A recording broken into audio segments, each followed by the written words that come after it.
What you should know before getting a vertical or conch-to-conch piercing. Coming up next on Consultations by a Piercer, episode number 17. So you probably want to stick around.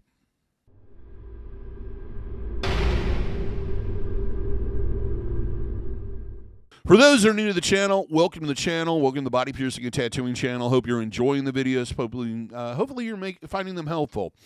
But you may not know who I am. My name is DaVo. I'm a professional body piercer and have been since 1994. I own and operate the Axiom Body Piercing Studio located right here in Des Moines, Iowa, inside Skin Kitchen Tattoo. Today we're going to talk about the conch-to-conch or vertical industrial piercing. A conch is that bowl that you have on your ear. Basically, on this one, it's done through the top and then the bottom. This is a very advanced piercing. This is a piercing that needs to be done by a piercer that is well established and has a lot of experience with this type of piercing. Now, helix to helix, more traditional industrial at the top of the ear, is also kind of a more advanced piercing, but not as advanced as this one. Healing time on this can be anywhere from 6 to 12 months, during which time you're going to want to clean it twice a day using a sterile saline solution, personalized nail meds piercing aftercare. You can also use wound wash by doing cold compresses or a comparable saline solution. A lot of people ask me because I can't find nail med or that brand. Things you want to look for. It needs to be in a can. A pressurized can. It needs to say sterile on the outside. When you flip it over on the back, it should only say for ingredients sodium chloride, aka salt, in maybe a purified or distilled water. Nothing else. So you to do compresses, just take a clean, sterile piece of gauze sponge, dampen it with that saline, and then apply it to the area for roughly about 5 minutes, wipe clean. The other thing I suggest doing is in the shower, at the end of your shower, pull your hair and everything out of the way and just let the water kind of flow over the area for about 30 seconds to a minute. What we're trying to do with the saline, or what we're doing with the saline and what we're doing with that shower, is removing as much of the discharge. You know, the crusties, that stuff that hardens on it, you know, the stuff that everybody complains about. That's a normal part of the healing process.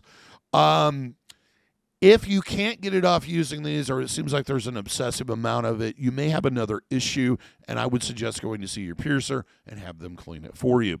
Do not use, in my opinion, and I know this is one of those things that people vary from. Some people say yes, some people say no. I don't suggest using Q-tips, toothpicks, your dirty fingernails, or anything else to remove it. That should be enough to kind of melt away that discharge and remove it. Now let's get into the do nots. The cross-contamination prevention. A lot of common sense stuff here. Wash your hands before you handle it. No oral contact or exchange of bodily fluids on, near, around the piercing. Keep your environment clean. Clothing, bedding, towels, anything that may come in contact with the area needs to be cleaned on a regular basis and changed often. Also, do not submerge the piercing in bodies of water you cannot control the quality of, which is pretty much everything but your own clean bathtub. So in other words, I don't suggest swimming while this is healing. Every time you submerge that piercing in the water, you are risking an infection because that water is full of microorganisms. In other words, foreign pathogens that could cause an infection. Keep pets away from it. Don't let them sleep in the bed with you, especially those smaller animals like to sleep up by your face on the pillow until it's healed. After it's healed, that's fine. Avoid contact with unclean objects. Culprits with this would be things like headphones, earbuds, scarves, stocking caps, telephones. Anything that comes in contact with the area needs to be disinfected on a regular basis, but it's best just to avoid contact altogether. Lastly, make sure your hair is dry before it comes in contact with the piercing. Wear it up or in a towel wrap until it is completely dried, to avoid contact with the piercing. Now let's move on to trauma, pressure, and abuse. Abuse.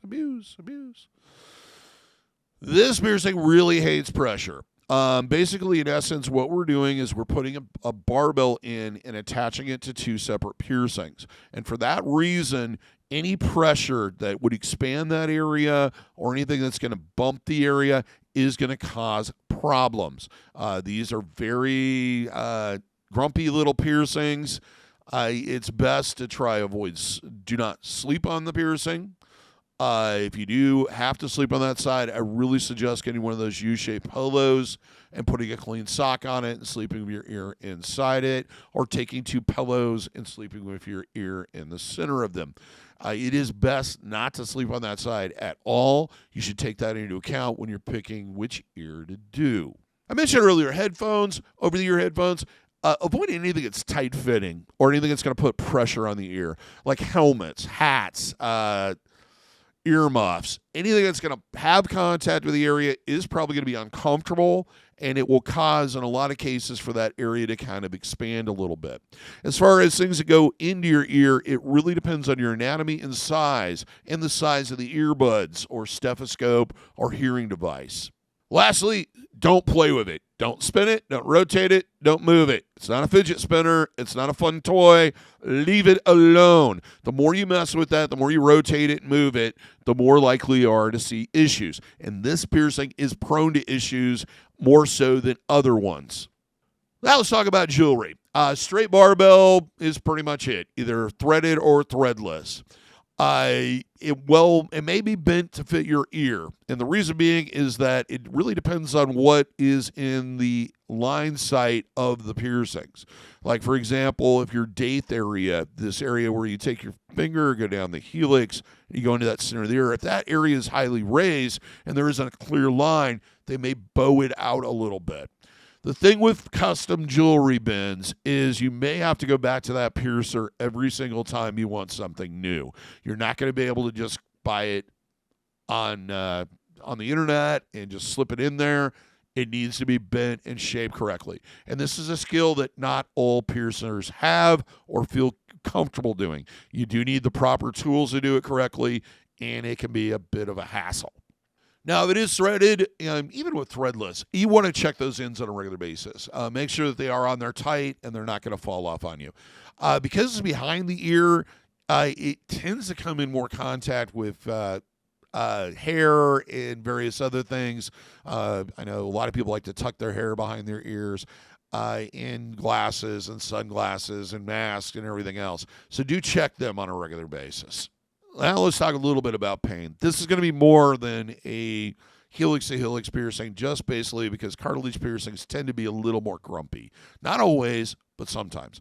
Also, the angle these are done at is a little weird from just a straight-on conch, so it can be a more uncomfortable piercing than, say, an upper, traditional helix-to-helix industrial.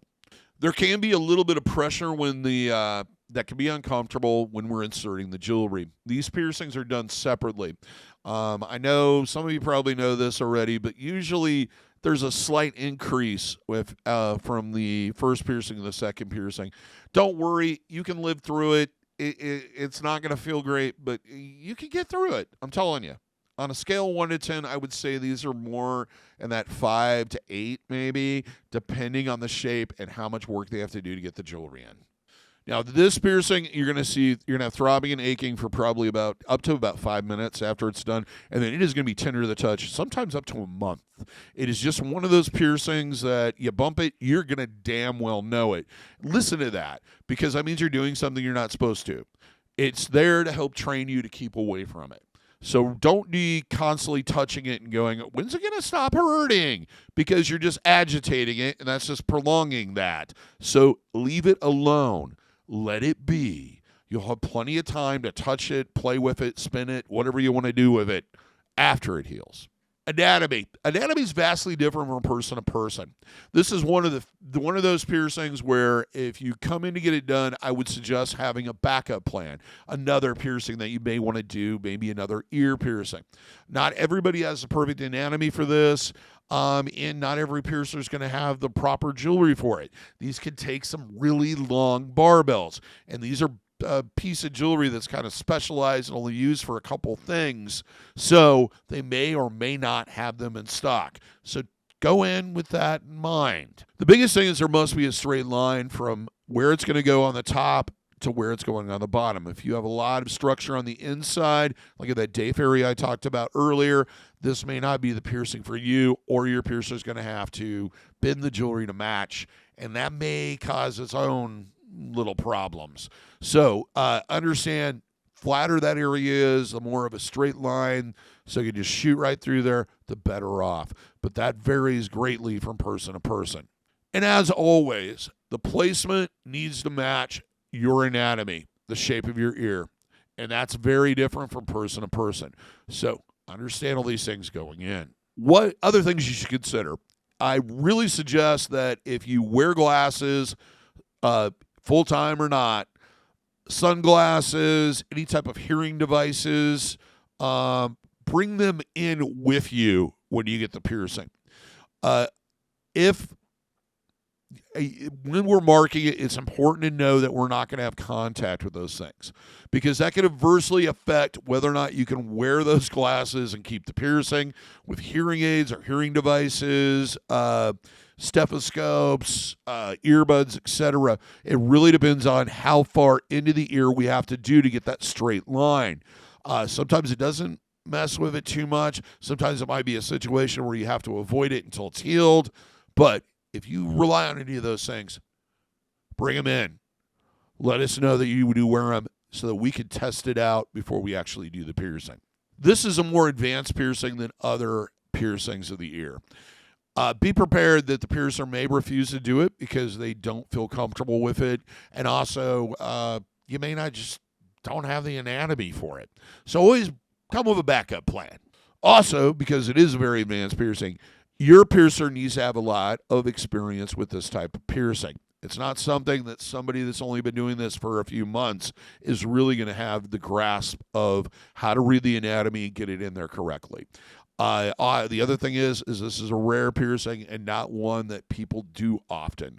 So take that into consideration, do your research, and find the right piercer for you.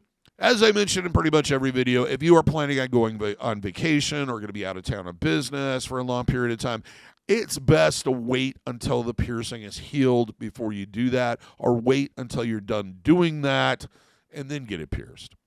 You can't control your environment when you're on vacation or out of your normal home environment. The other problem is you're not going to be able to swim. And if you're going on vacation, it may sound like not that big of a deal, but you get there and it's like, man, I really wish I could get in the pool right now. So, and your piercer's not going anywhere, and hopefully neither is your ear. If you're involved with any type of organized sports or other activities that have a dress code, I highly advise that you talk to the person in charge before you get this piercing done. This is not a piercing that you can hide at all. This is not a piercing where you can take the jewelry out and put it back in all the time during the healing process. And I don't advise doing that anyway. You really need to know this stuff beforehand. Don't just get it done and with this attitude that you're just going to ask for forgiveness later, because in most cases it's beyond the control of the coach or even the referees or the whoever's in charge or what have you. It is in their bylaws, in their rule book. So talk beforehand. And lastly, I say this in every video, sleeping and isolation last, because this piercing really needs to be isolated. You need to avoid contact of any kind if possible. Not only is it not going to feel good, but it's really going to prolong the soreness. It's going to prolong the healing. And it's also going to possibly lead to problems. Just isolate this thing as much as you humanly can. Well, thanks for watching. If you like this, give me a thumbs up. Let me know that you liked it, because we like it when you like it. Also, if you haven't already, subscribe, hit that notification bell so that you're notified every single time we post something. If you have this particular industrial style piercing, please comment, share with others. We like to build kind of a community here. And knowledge is power. Till next time, here's hoping all your piercings heal with ease and without a single issue. And if you're in the Des Moines, Iowa area, I hope to see you for your body piercing needs in the future. Have a good day, everybody. Take care. Hey, check out one of these other videos floating around my head.